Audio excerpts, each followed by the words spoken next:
So I haven't done a Q&A in a hot minute, but I got a really good question a few weeks ago about my opinion on the role of using massage guns in the treatment process. I wasn't able to get into my normal recording studio this week, been busy with seminars and everything like that, so the audio quality isn't going to be as good on this podcast, but brought a lot of good energy, a lot of good fire, and really helps you determine in a very non-biased way, an objective way, to determine if using a gun or some other type of modality is going to be an effective treatment, give you some ideas of what happens when the client uses it, what happens when you use it, and really giving you some ways and some data to determine if it's actually a treatment or just some type of maintenance. So I hope you enjoy the show.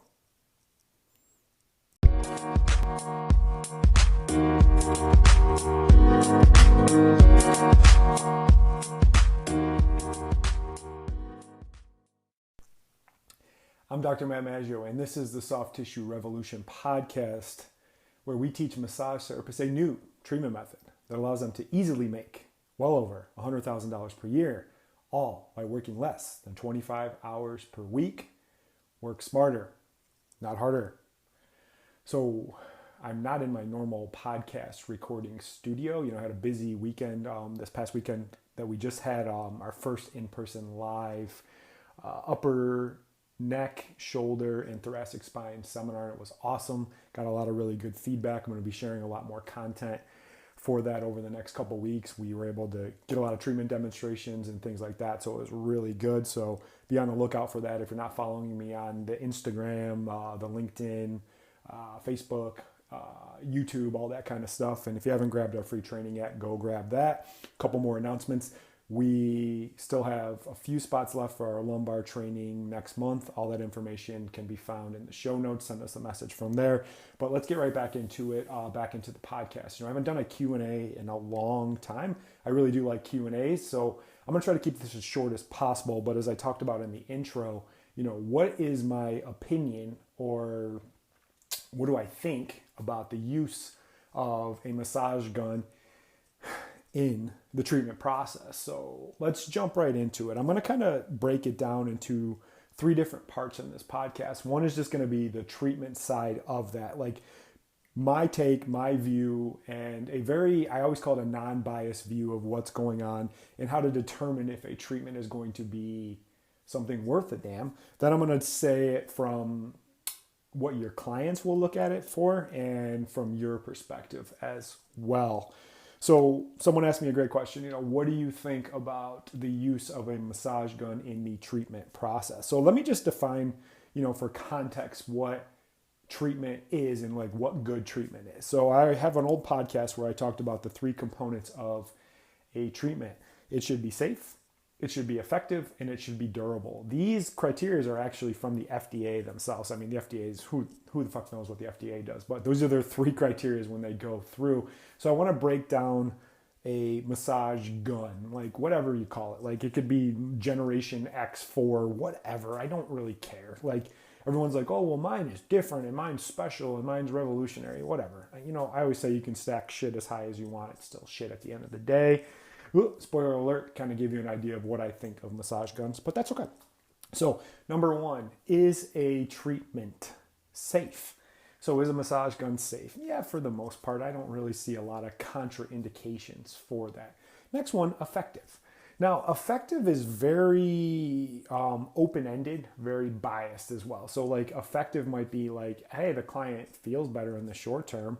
So yeah, technically it could be effective, but it's like, what are you really trying to fix and what are you trying to make a change in the tissue as well? And if you go down that road where you're chasing symptoms and you just want people to feel better, but you don't improve function, you're setting them up for a bigger problem down the road. I say this all the time. Any treatment that only addresses symptoms but doesn't improve function is actually very dangerous and can expose the client to a lot of bad things down the road.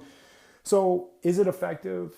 Depends what you're looking to affect and what you're trying to do. Now, my last one, durable.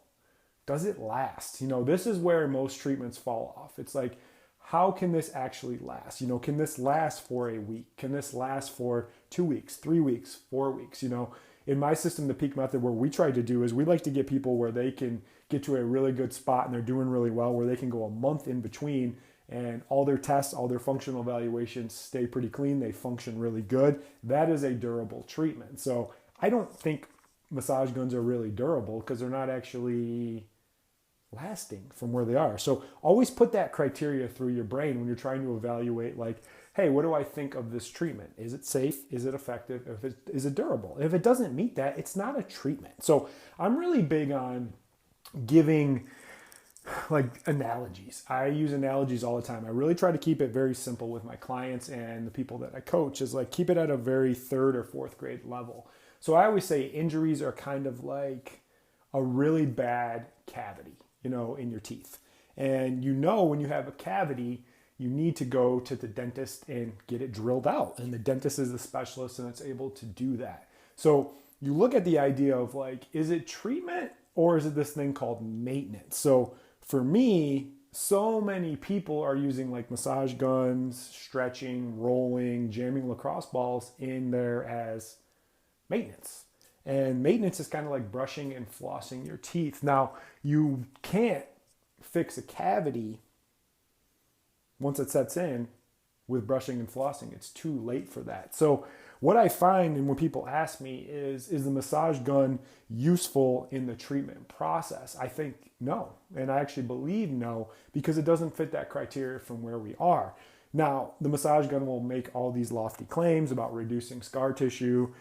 I don't even know. I made a whole video on YouTube a couple years ago, and I got a lot of hate from the people that are using these as like their treatment modality. But at the end of the day, we're manual therapists. What the fuck does a manual therapist mean? It means you use your hands. Yes, you can use an instrument for some things, but not everything. I say like 25 to 30% of the body. I have a really good YouTube video where I explain that, when it's appropriate to use an instrument and what to think.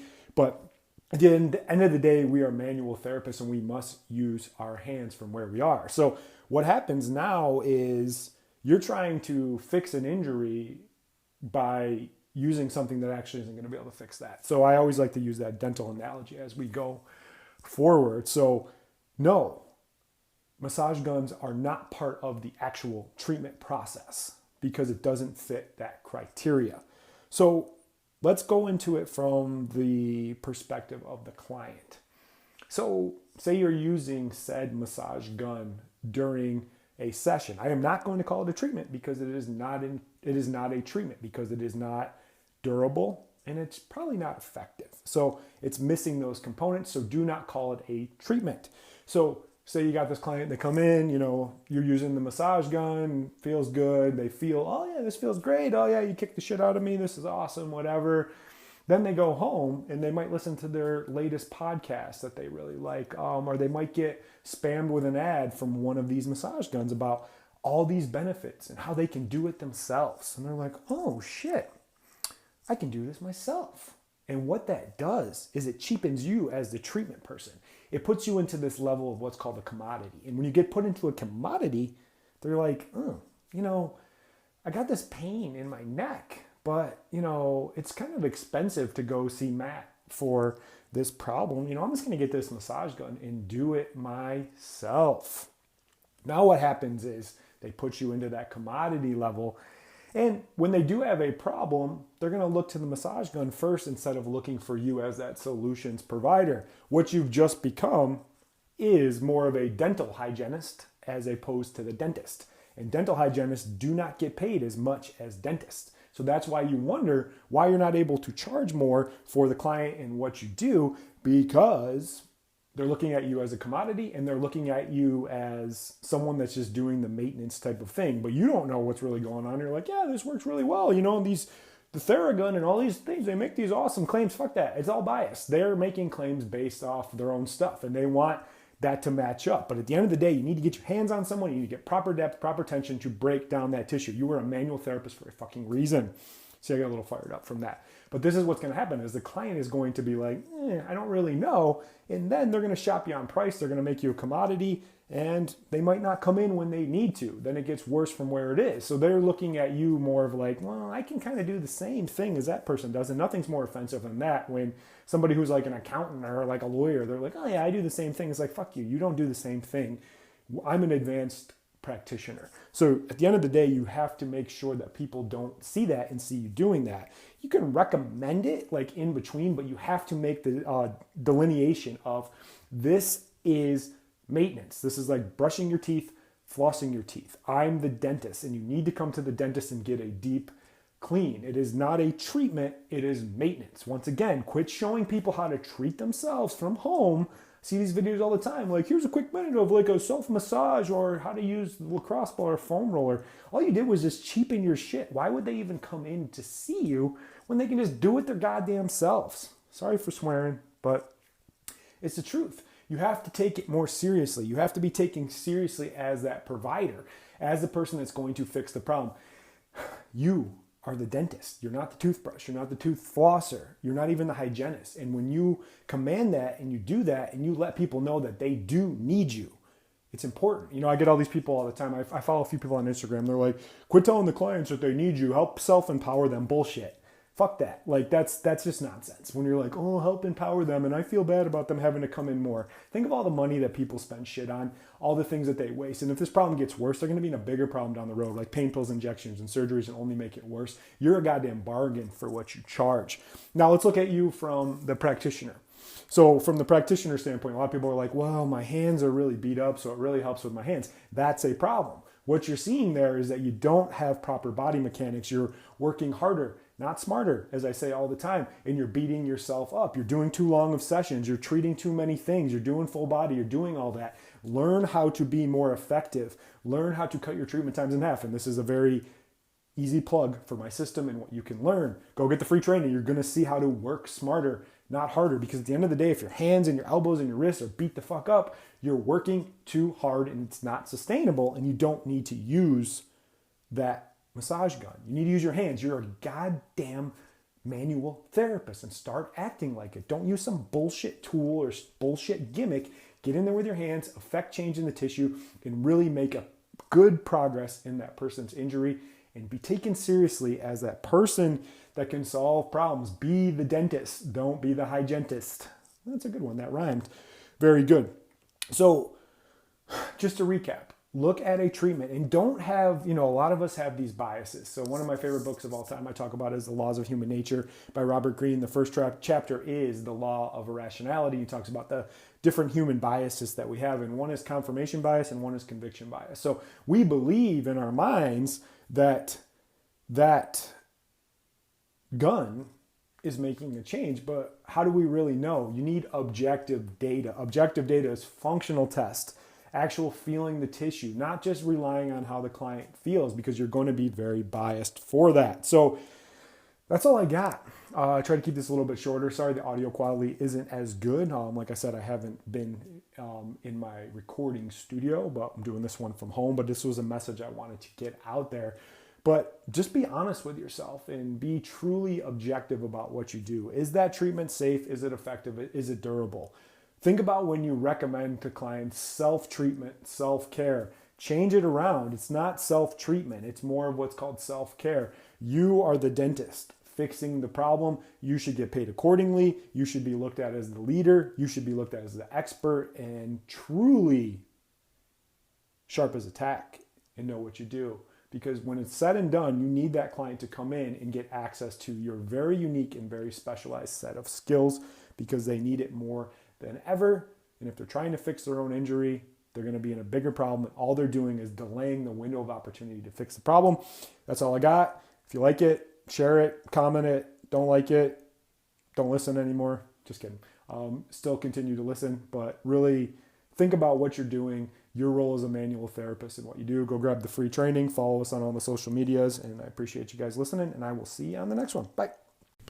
Thanks so much for listening. If you want help on the path to being able to double your income, all while working 50% less and being taken seriously as a healthcare provider, I have some great resources for you.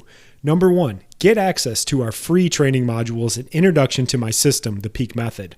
Number 2, subscribe to our YouTube channel, The Soft Tissue Revolution. Links to all of this can be found in the show notes. Lastly, if you like the show, please leave us a 5-star review and share it with others that you know it could help.